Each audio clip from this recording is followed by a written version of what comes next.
you aspirant, I hope that you all are fine. Aspirants, मेरी आपके लिए दुआ है कि अल्लाह आपको कामयाब करे और आप भरपूर तैयारी करें। जैसा कि मैंने पहले वीडियोस में आपसे जिक्र किया है कि आप डिफरेंट सोर्सेज से जब तैयारी करेंगे तो इंशाल्लाह आप कामयाब हो जाएंगे, क्योंकि जॉब के लिए अगर हम किसी एक सोर्स पर डिपेंड करेंगे तो हम कामयाब नहीं हो सकते। हमने ना ये कोई फार्मूला है कि जो हम दावे करते हैं कि जो मैं बता रहा हूँ वही पेपर में आएगा। हम जस्ट आइडियाज देते हैं, कॉन्सेप्ट देते हैं और कॉन्सेप्ट से इंशाल्लाह आपका जो पेपर है वो अच्छे तरीके से सॉल्व हो जाता है, क्योंकि पेपर जो है वो कॉन्सेप्चुअल होता है। जॉब के रिलेटेड कभी भी पेपर जो है वो रट्टे वाला क्रैमिंग वाला नहीं होता। तो आप अपने कॉन्सेप्ट क्लियर करें। आप माशाल्लाह एजुकेटेड हैं और इंशाल्लाह आप अच्छे मार्क्स के साथ जो है ये टेस्ट क्लियर करेंगे और इंटरव्यू के लिए क्वालिफाई करेंगे। तो इस वीडियो में भी हम ग्रामर के रिलेटेड काम करेंगे। नेक्स्ट वीडियो इंशाल्लाह पेडागोजी के रिलेटेड होगी। पिछली वीडियोस अगर आपने 2 लेक्चर देख लिए हैं तो दैट्स फाइन, अगर नहीं तो वो लाजमी देखें। आपके कॉन्सेप्ट क्लियर हो जाएंगे और फर्दर स्टडी जो है आप प्रिपरेशन जो है वो जारी रखें। तो इस वीडियो में हम ग्रामर का काम करेंगे। नेक्स्ट इंशाल्लाह अगली वीडियो में पेडागोजी पर डिस्कशन होगी और इंशाल्लाह आपके पेडागोजी के कॉन्सेप्ट जो है वो क्लियर करने की कोशिश करूंगा। तो let's start with the name of. एक ध्यान में रख लें, जहां पर भी ये सिंस या फार आ जाए तो फिर आपने क्या चूज करना होता है? इनमें से हैज, हैव या हैड, शैल हैव और इनके साथ बीन आएगा। अब सवाल ये पैदा होता है कि हैज बीन आएगा या हैव बीन आएगा, हैड बीन आएगा, विल हैव या शैल हैव, ये सारों में से अगर ऑप्शन आ जाती है तो ऐसा नहीं होगा। होगा ये कि हमेशा ध्यान में रखेंगे कि सिंगुलर सब्जेक्ट के साथ हैज आता है और प्लूरल के साथ हैव आता है। अब सिंस फार आएगा तो आपने has, have, been, ing form लगाना है या हैड बीन इंग फॉर्म लगाना है। तो ऑप्शन या हैज हैव में से होगी या हैड सिंगुलर के लिए हैज और प्लूरल के लिए हैव, और विल शैल हैव जो है वो फ्यूचर के लिए होगी। ठीक है, और एक बार ध्यान में रखेंगे कि विल शैल के बाद हैज नहीं आता, चाहे पीछे सिंगल ही हो। तो विल के बाद क्या आता है? हमेशा हैव आता है। विल हैव होगा और शैल भी हैव, बीइंग फॉर्म होगी, जहां पर सिंस फार आ जाएगा। मसलन I dash you since Monday. See से विल सी है, सॉ है, हैव नॉट सीन है, तो हैव नॉट सीन आएगा। दो तरह आपने इसको ध्यान में रखना है, या हैव बीन होगा या शैल हैव के साथ विल शैल हैव के बाद थर्ड फॉर्म भी आ सकती है डायरेक्ट बीन के अलावा। अब अगला जो है she dash English at present. ज़हन में रख लें, ये कुछ मैं वर्ड्स लिख रहा हूं। At present, now, this time, this moment. जहां पर एट प्रेजेंट आ जाए, नाउ आ जाए, दिस टाइम आ जाए और दिस मोमेंट, ये सारी वर्डिंग क्या शो कर रही है? काम हमारी आंखों के सामने हो रहा है। और जब काम आंखों के सामने हो रहा हो तो फिर हम क्या लगाते हैं? इज या एम या आर, इनमें से हम सब्जेक्ट को देखते हुए और साथ क्या लगाएंगे? वर्ब की इंग फॉर्म हम यूज करेंगे। जैसे यहां पर है she dash English at present. At present क्या शो कर रहा है? एट प्रेजेंट क्या बता रहा है कि हमने क्या चूज करना है?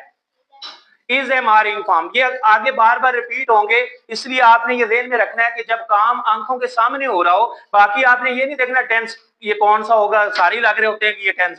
तो एक दो वर्ड्स ऐसे होंगे, मैं आपको सबके बताऊंगा, जो आपको हिंट देंगे कि ये आपने वर्ब की फॉर्म चूज करनी है। उसके बाद है she dash her cat very much. Love है, लविंग है, इज लव्ड है, लव्स है। तो यहां पर आपने ध्यान में रखना है कि जहां पर ये रूटीन हो, क्या बोला? रूटीन, हैबिट और उसके अलावा स्टेट वर्ब्स। स्टेट वर्ब्स कौन से होते हैं? स्टेट वर्ब्स कौन से होते हैं? Can anybody tell? State verb कौन से होते हैं? स्टेट वर्ब मसलन दो तरह के वर्ब्स होते हैं, एक एक्शन वर्ब होता है, एक स्टेट वर्ब होता है। एक्शन वर्ब क्या है? कि जिसमें काम होता हुआ नजर आए। मिसाल के तौर पर आई टीच यू, तो टीच मैं आपको पढ़ा रहा हूं, नजर आ रहा है। ही प्लेज, वो खेलता है, नजर आ रहा है। ठीक है, खेलना जो है वो एक्शन नजर आ रहा है। लेकिन अगर आप कहते हैं कि आई लाइक या आई वॉन्ट, ये आपका लाइक और वॉन्ट ये आपके माइंड में है या आपके हार्ट में, दिल में, यानी आपकी सोच में है। लेकिन एक्शन में ये चीज नहीं है। तो ऐसे वर्ब्स क्या होते हैं? State verb. स्टेट वर्ब कौन कौन से हैं? लव, ठीक है। अब आई लव माई मदर, तो यहां पर एक्शन कहीं भी नजर नहीं आ रहा। I want to be a doctor, और उसके अलावा आई लाइक पिज्जा, तो यहां पर क्या है? ये लाइक, वांट, विश ऐसे या हेट, इस तरह के जो वर्ब्स हैं इनको हम क्या बोलेंगे? State verbs. तो स्टेट वर्ब जो जितने भी हैं वो सारे फर्स्ट फॉर्म में आएंगे, और रूटीन जो है, रूटीन, हैबिट, ये भी फर्स्ट फॉर्म में आएगी, और इसके साथ कोई हेल्पिंग वर्ब नहीं आएगा, अकेली फर्स्ट फॉर्म आएगी। लेकिन एक चीज का ख्याल रखना है, अगर हमारा सब्जेक्ट सिंगुलर है, ही, शी, इट, थर्ड पर्सन, तो फिर हमने एस का एडिशन भी करना है, साथ वर्ब के साथ एस लगाना है। बाकी is, am, are, has, have, कुछ भी कोई हेल्पिंग वर्ब साथ नहीं आएगा। अब यहां पर बताना है, she dash her cat very much, तो क्या आएगा? लव आएगा, लविंग आएगा, इज लव्ड है या लव्स है? लव्स है। शी सिंगुलर है, और लव जो है वो एक स्टेट वर्ब है, इसकी और कोई फॉर्म हम नहीं लगाएंगे, फर्स्ट फॉर्म लगाएंगे और एस का एडिशन भी करेंगे, क्योंकि शी एक सिंगुलर सब्जेक्ट है और थर्ड पर्सन है। उसके बाद the book dash on the table for weeks, तो मैंने अभी बताया सिंस या फार आ जाए तो फिर आपके पास दो तरह के ऑप्शन है, या has, have been, ing form, या फिर हैव के बाद, या हैज के बाद, या हैड के बाद थर्ड फॉर्म, तो इनमें से ऑप्शन एक ही आएगा। अब आप बताएंगे द बुक डैश लाइंग है, विल लाइंग है, हैज बीन लाइंग है, या ले है। तो फार का वर्ड है the book dash on the table for weeks, तो फार का वर्ड हमें बता रहा है कि हमने has, have been, ing form लगानी है, ठीक है। अब इसी तरह मैं बाकी दो चार और पेपर्स के पहले वर्ब की फॉर्म करता हूं, फिर ग्रामर की तरफ आते हैं। गुड स्टूडेंट्स ऑलवेज, यहां पर एक वर्ड आया है ऑलवेज, ये क्या बता रहा है? इनमें से रूटीन बता रहा है, हैबिट बता रहा है। ऑलवेज हमेशा एक हैबिट को, रूटीन को बताता है, हमेशा हम कहते हैं कि वो हमेशा ये काम करता है, तो ये उसकी क्या बन चुकी है? हैबिट। तो ऑलवेज का वर्ड हमें बता रहा है कि हमने क्या लगाना है? फर्स्ट फॉर्म लगानी है, उसके साथ अगर सब्जेक्ट सिंगुलर थर्ड पर्सन है तो फिर हमने एस का एडिशन करना है, वरना नहीं करना। थर्ड पर्सन कौन से होते हैं? तीन पर्सन होते हैं। मैं जो बात कर रहा हूं, मैं अपने आप को आई बोलूंगा, आपसे मैं बात कर रहा हूं, आप सेकंड पर्सन है, आप यू है, ठीक है। अब जिसके बारे में बात की जाए लेकिन उससे ना बात की जाए, वो थर्ड पर्सन होता है। थर्ड पर्सन कौन होता है? जिससे बात ना की जाए लेकिन उसकी बात की जाए, भले वो हमारे साथ ही बैठा हो। कुछ लोगों का ये है कि वो गायब हो, यानी पास ना हो। पास होना इसमें शर्त नहीं है, बस उससे मुखातब ना हो। मसलन मैं इस भाई की बात कर रहा हूं इससे, तो ये थर्ड पर्सन हो जाएगा, और ये यू सेकंड पर्सन, और मैं बात करने वाला जो है वो क्या है? आई फर्स्ट पर्सन होगा। तो यहां पर आपने बताना है गुड स्टूडेंट्स। स्टूडेंट्स अब प्लूरल है, सिंगल नहीं है। मैंने बताया थर्ड पर्सन हो और सिंगल हो, अगर स्टूडेंट एक होता तो फिर हमने एस का एडिशन करना है। और ऑलवेज हमें बता रहा है कि हमने क्या लगाना है? वर्ब की फर्स्ट फॉर्म, और हमेशा फर्स्ट फॉर्म के साथ कोई helping verb, is, am, are, has, have, was, were, कुछ भी नहीं आना। Good students always dash hard, क्या आएगा? वर्क, वर्क्स, वर्किंग, या इज वर्क? वर्क हार्ड आएगा, क्योंकि स्टूडेंट्स प्लूरल है, और वर्किंग या कोई और इज वर्क और कोई हम वर्ब की इसके साथ हेल्पिंग वर्ब नहीं आएगा। आगे ही डैश 20 मिनट्स अगो, यहां पर एक और आपने दिन में ये वर्ड्स बता रहा हूं, आप नोट कर लें। अगो, लास्ट, अगो, लास्ट, प्रीवियस, यस्टर, यस्टर का मतलब है यस्टरडे, यस्टर नाइट वगैरह।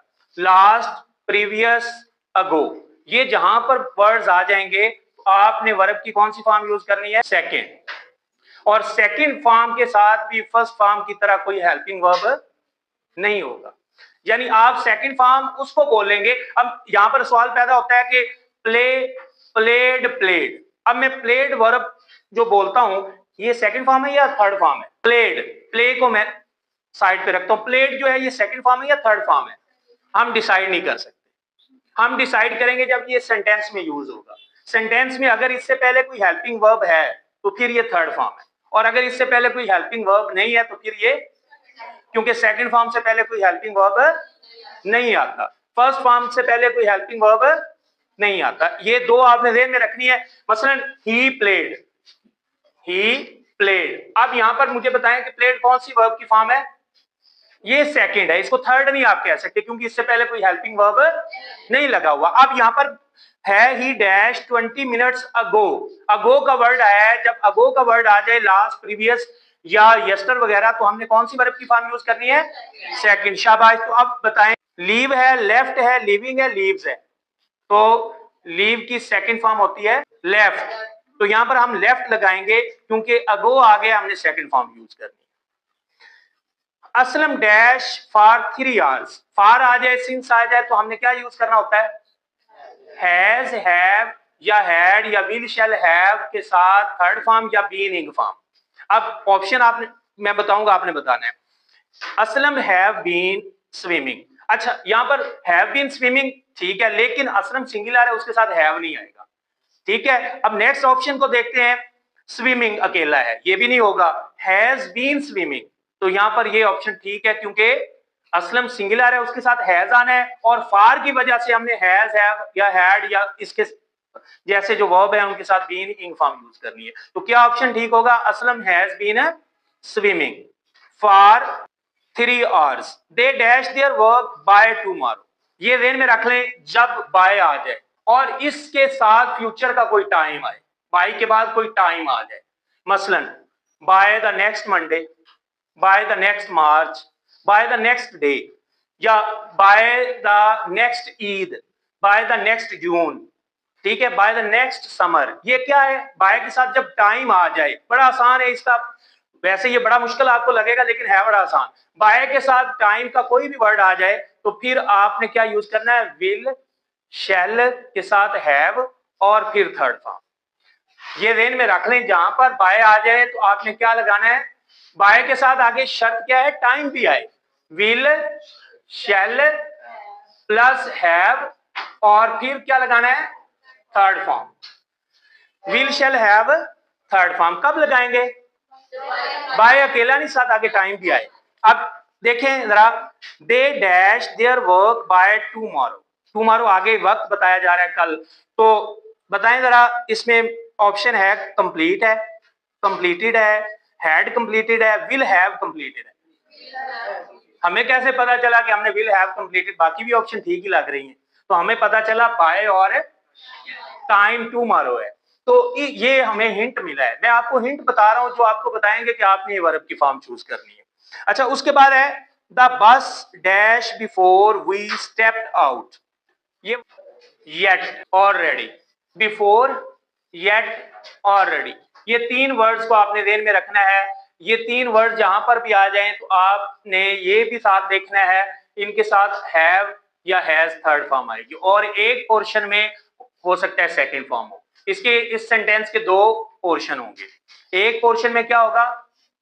सेकंड फॉर्म, और दूसरे पोर्शन में क्या होगा? Had third form, had third form, before, yet, already.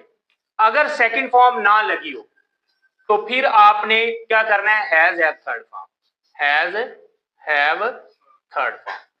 अगर सेकंड फॉर्म एक पोर्शन में दी हुई है तो फिर हैड थर्ड फॉर्म। जब ये वर्ड्स 3 वर्ड्स हैं, बिफोर, येट, ऑलरेडी, अगर ये वर्ड्स आ जाते हैं तो आपने हैज हैव थर्ड फॉर्म लगानी है, और अगर ऑलरेडी पहले ही सेकंड फॉर्म एक हिस्से में लगी हुई है तो फिर हैड थर्ड फॉर्म लगानी है। अब मैं बोलता हूं, आप बताइएगा। The bus dash before we stepped out, step second form है, अब हमने क्या चूज करना होगा? Had third form. अब बताएं जरा, स्टॉप है, हैड स्टॉप्ड है, हैव स्टॉप्ड है, या स्टॉप्स है? हैड स्टॉप्ड, तो ये ऑप्शन है ठीक होगा। I dash this bike a month ago, ago अभी मैंने बताया, क्या होगा? Second form, ago, last, previous, yesterday वगैरह के साथ, और सेकंड फॉर्म के साथ कोई हेल्पिंग वर्ब नहीं आता। अब आप बताएंगे option, buys, buy, will buy, bought, bought second form आएगी। They dash their work by tomorrow, by अभी मैंने बताया था, बाय के साथ आगे फ्यूचर का कोई टाइम आए तो क्या लगाते हैं? शाबाश, will shall have third form. Will शैल के बाद हमेशा हैव आएगा, हैज नहीं आएगा, ये भी ध्यान में रख लें। तो अगर हैज वाला ऑप्शन होता है विल शैल के साथ तो वो नहीं आपने चूज कर लेना। अब ऑप्शन बताएंगे, हैज कंप्लीटेड है, विल हैव कंप्लीटेड है, या कंप्लीटेड है, या कंप्लीट है? Will have completed, they will have completed. Will शैल के बाद हमेशा हैव आता है, हैज नहीं आता। और बाय जब भी आ जाए और उसके साथ टाइम आ जाए तो हमने क्या चूज करना है, will shall have third form. The court dash its verdict on Monday next. अच्छा, ये तीन प्रीपोजिशंस हैं, जैसे मैंने बाय बताया था ना, उसके अलावा ये तीन प्रीपोजिशन ऑफ टाइम है, ऑन, इन और एट। इनके साथ अगर टाइम आ जाए, इनके साथ अगर टाइम आ जाए, इन ऑन के बाद अगर टाइम आ जाए, मैं बार बार रिपीट इसलिए कर रहा हूं ताकि ये आपके माइंड में फिट हो जाए।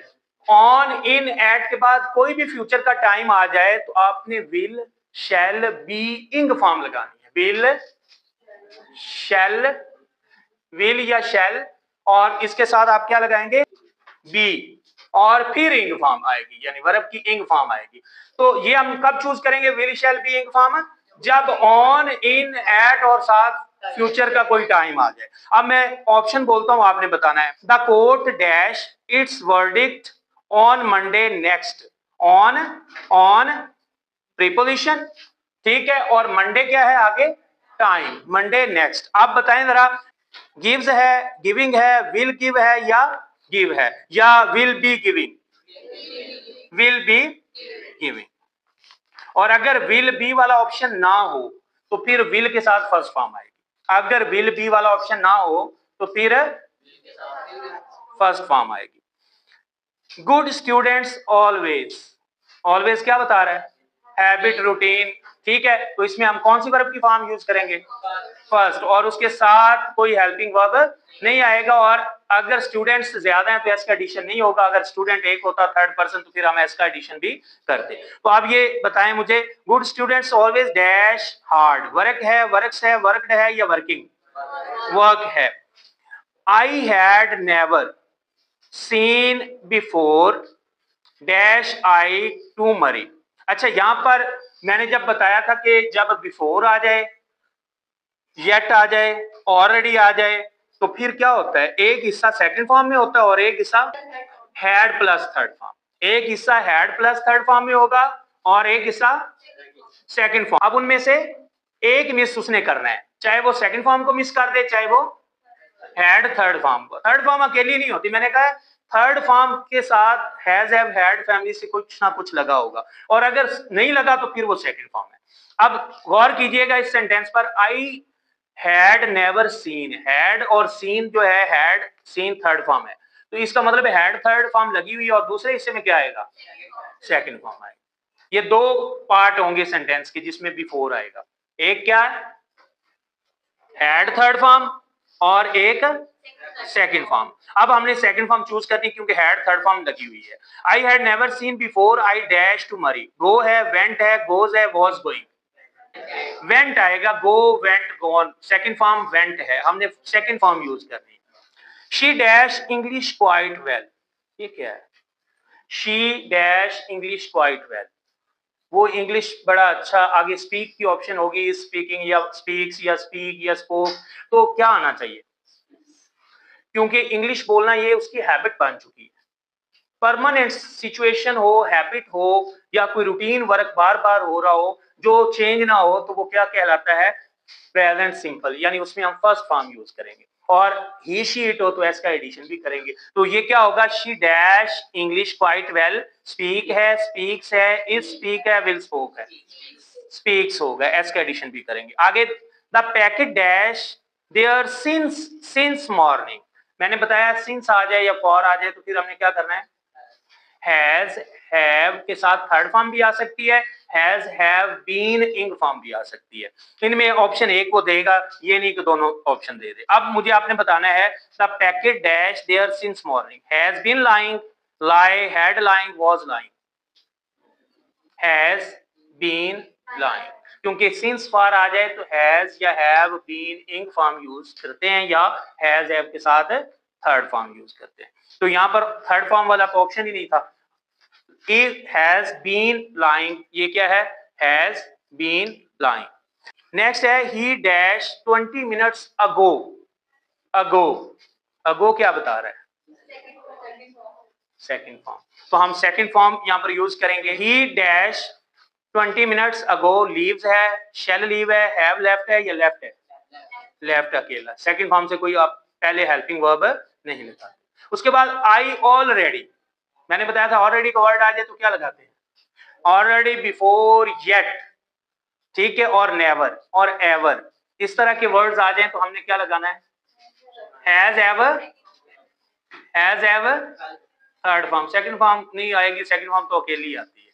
मैंने बताया कि सेकंड फॉर्म से पहले कोई हेल्पिंग वर्ब नहीं आता, तो हम हैज हैव के बाद क्या लगाएंगे, थर्ड फॉर्म।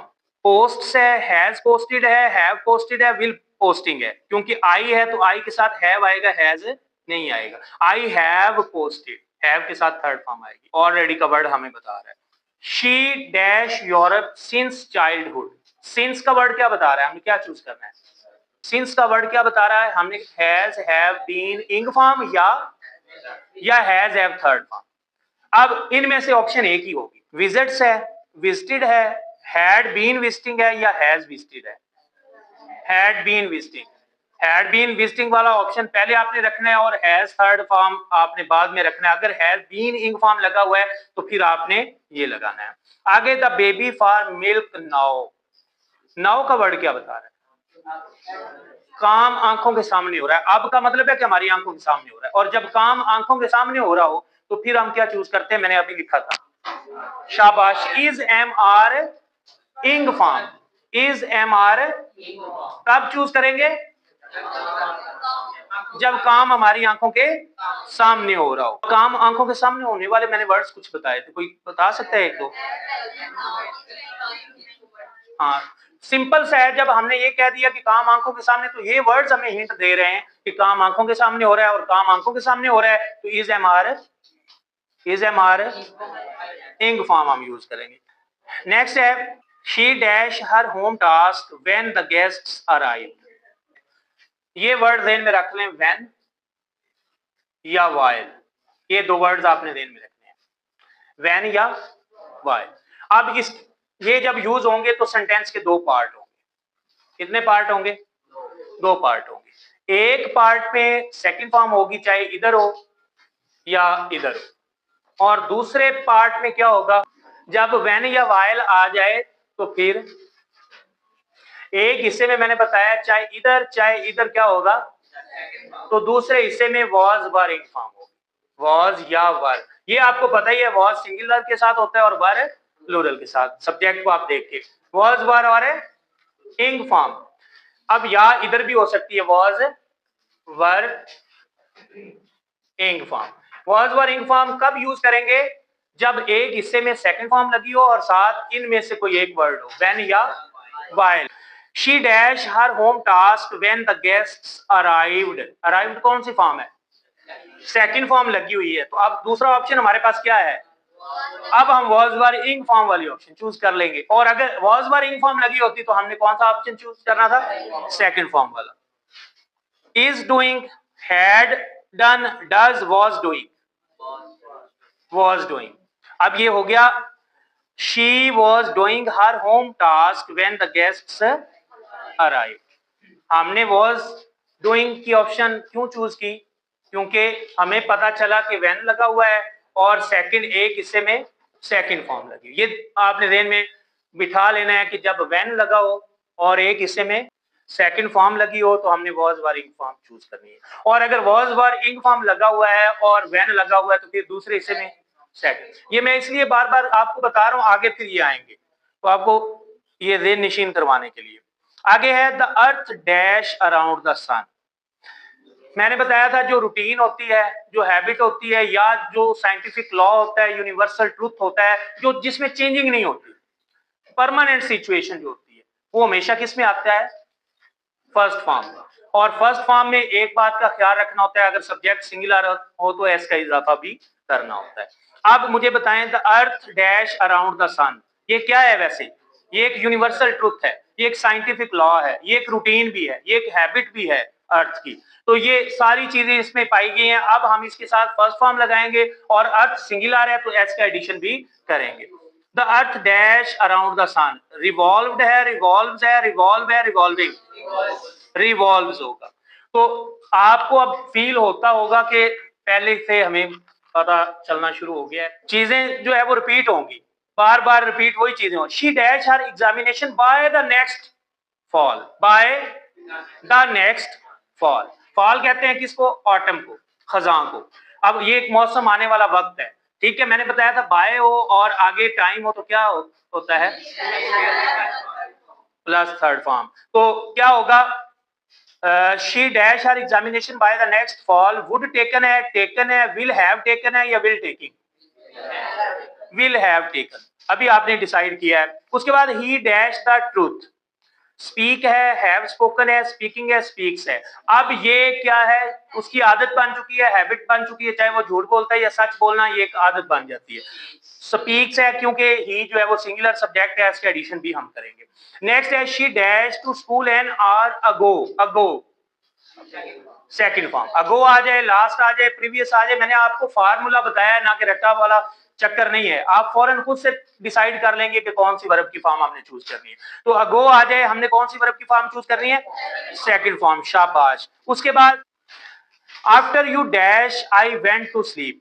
तो मैंने जब आपको बिफोर बताया था, येट बताया था ऑलरेडी, उसके साथ मैं आफ्टर बताना भूल गया हूं। तो आफ्टर का वर्ड भी जो है आ जाए तो आपने एक हिस्से में सेकंड फॉर्म और दूसरे हिस्से में हैड थर्ड फॉर्म लगानी। एक हिस्से में और जैसे बिफोर के साथ आपने क्या करना है? एक हिस्से में सेकंड फॉर्म और एक हिस्से में हैड थर्ड फॉर्म। इसी तरह आफ्टर के साथ भी। अब आफ्टर आया है, after you dash I went to sleep. तो वेंट कौन सी वर्ब की फॉर्म है? अब हमारे पास कौन सा ऑप्शन बचेगा? हैड थर्ड फॉर्म आएगी।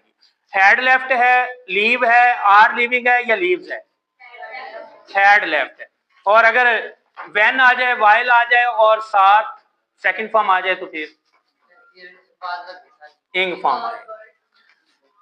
अच्छा, he dash to school every day. ये वर्ड एवरी डे हमें क्या बता रहा है? रूटीन बता रहा है। तो he dash to school every day. Go होगा, गोज होगा, गोइंग होगा या हैज गोइंग है? गोज, क्योंकि ही जो है वो सिंगुलर सब्जेक्ट है, इसका एडिशन भी होगा तो ये है goes. The baby dash for milk now. अब यहां पर नाउ का वर्ड बता रहा है कि हमने इज एम आर इंग फॉर्म, क्योंकि काम हमारी आंखों के सामने हो रहा है। They already their home task. मैंने बताया ऑलरेडी, येट बिफोर का वर्ड आ जाए तो आपने हैज हैव थर्ड फॉर्म, और अगर दूसरे हिस्से में सेकंड फॉर्म है फिर आप हैड थर्ड फॉर्म यूज करेंगे। तो यहां पर दूसरा हिस्सा नहीं है, दूसरा पार्ट नहीं है, तो अब हम हैज हैव थर्ड फॉर्म लगाएंगे। क्या आएगा? They already dash their home task. Do है, डज है, हैव डन है या डूइंग है? हैव डन है। ही डैश हियर सिंस 1970। तो क्या आएगा? इज कमिंग है, सिंस है ना, सिंस में क्या लगाएंगे? हैज हैव बीन के साथ इंग फॉर्म, या फिर इनके साथ बीन को हटा के थर्ड फॉर्म भी आ सकती है। तो he has been living here since 1970। Has been living इसका ऑप्शन आएगा। She dash her examination by the next fall. By फिर आ गया और नेक्स्ट फॉल फिर आ गया, तो ये क्या है? Will shall have. ठीक है। आपने वर्ब की कौन सी फॉर्म लगानी है उसका हिंट आपको सेंटेंस में मिलेगा। सेंटेंस की सेंस बताएगी। कुछ वर्ड्स होंगे जो आपको हिंट देंगे कि आपने कौन सी वर्ब की फॉर्म लगानी है। कुछ कॉम्बिनेशन होता है, जैसे मैंने बताया व्हेन होगा तो एक हिस्से में सेकंड फॉर्म और दूसरे में वाज वर इंग फॉर्म, और अगर बिफोर है तो एक हिस्से में सेकंड फॉर्म और दूसरे में हैड थर्ड फॉर्म, और अगर सेकंड फॉर्म नहीं लगी हुई तो फिर विल हैज हैव आप थर्ड फॉर्म लगाएंगे। The sun dash in the west. अब ये क्या है? रूटीन है। वेस्ट इधर है, इधर नहीं है, ये ईस्ट है। तो इधर क्या होता है? सन सेट होता है, इधर राइज होता है। The sun dash in the west. Set है, सेट्स है, सेट्स होगा क्योंकि सन सिंगुलर है और उसके साथ हमने फर्स्ट फॉर्म लगानी है। ये उसकी रूटीन है या यूनिवर्सल ट्रूथ है, एक साइंटिफिक लॉ है। आगे आई हैव बीन के साथ इंग फॉर्म ही आती है। हमने अभी decide, I have been here for 2 hours. जब टू आ जाए, सॉरी फार आ जाए या फिर सिंस आ जाए तो फिर हमने क्या यूज करना है? हाँ, तो विल शैल हैव तो पहले लगा हुआ है तो हम क्या चूज करेंगे? अब ing form. I have been living here for 2 hours. उसके बाद है the court dash its verdict on Thursday next. अब ऑन का वर्ड मैंने बताया था, इन, ऑन, एट और प्लस टाइम आ जाए तो क्या लगाना है? विल शैल बी, और उसके साथ आप क्या लगाएंगे? इंग फॉर्म। तो हम यहां पर क्या चूज करेंगे? The court dash its verdict on Thursday next. Will give है, वॉज गिविंग है, या हैव गिवन है, या विल बी गिविंग। ठीक है, I shall have dash writing this novel by June next year. अब यहाँ पर बाय आया है और उसके साथ जून आगे टाइम आ गया है, तो मैंने बताया था बाय के साथ अगर टाइम आ जाता है तो क्या यूज। तो अब आप ऑप्शन बताएंगे, फिनिश है, फिनिशेस है, फिनिश्ड है, या हैव फिनिश्ड है। Will shall have finished, I shall have finished. आगे शी हैज, और मैंने अभी आपको बताया था कि हैज, हैव या विल शैल हैव के बाद हमेशा थर्ड फॉर्म आती है। अब हमें कुछ सोचने की जरूरत नहीं है, आगे हम थर्ड फॉर्म लगाएंगे। She has her lesson, learn है, लर्न्स है, लर्निंग है, लर्नड है। लर्नड थर्ड फॉर्म है, learn, learned, learned. Learn, learned भी होता है, यानी डी के साथ भी और टी के साथ, दोनों तरह ठीक है, इसकी फॉर्म्स यूं बन सकती हैं। तो she has learned her lesson. अब लास्ट पे किसी का कोई क्वेश्चन, किसी का कोई क्वेश्चन आपके दिन में कोई मतलब इब्हाम पैदा हुआ हो कि ये कैसे हो गया, तो आप पूछ सकते हैं। शाबाश, स्टैंड अप, खड़ी। हाँ, सिंस और फार आ जाए तो has have been ing form आएगी। अगर वो पास्ट का कंटिन्यूअस टेंस है तो हैड बीन इंग फॉर्म आएगी। अगर वो फ्यूचर का कंटिन्यूअस टेंस है तो फिर वो क्या बनेगा, will shall have been ing form. Will shall have been ing form. और कोई अगर किसी का क्वेश्चन आप में से है। बाय, बाय का, अच्छा बाय टाइम के बगैर आए तो फिर उसके बाद आप थर्ड फॉर्म लगाएंगे अगर वर्ब की फॉर्म। ठीक है ना, बाय अगर टाइम के बगैर आएगा तो वो पैसिव वॉइस होगा, वो फिर पैसिव वॉइस होगा। और पैसिव वॉइस फिर हमने उस टेंस को देखना होगा, प्रेजेंट में है तो इज, एम, आर और थर्ड फॉर्म। अगर वो पास्ट में है तो वॉज, वर, आपने थर्ड फॉर्म लगानी है। अगर आपको आज वाले लेक्चर की समझ आ गई है ना, तो इंशाल्लाह फिर वो कल भी आपको समझ आ जाएगी।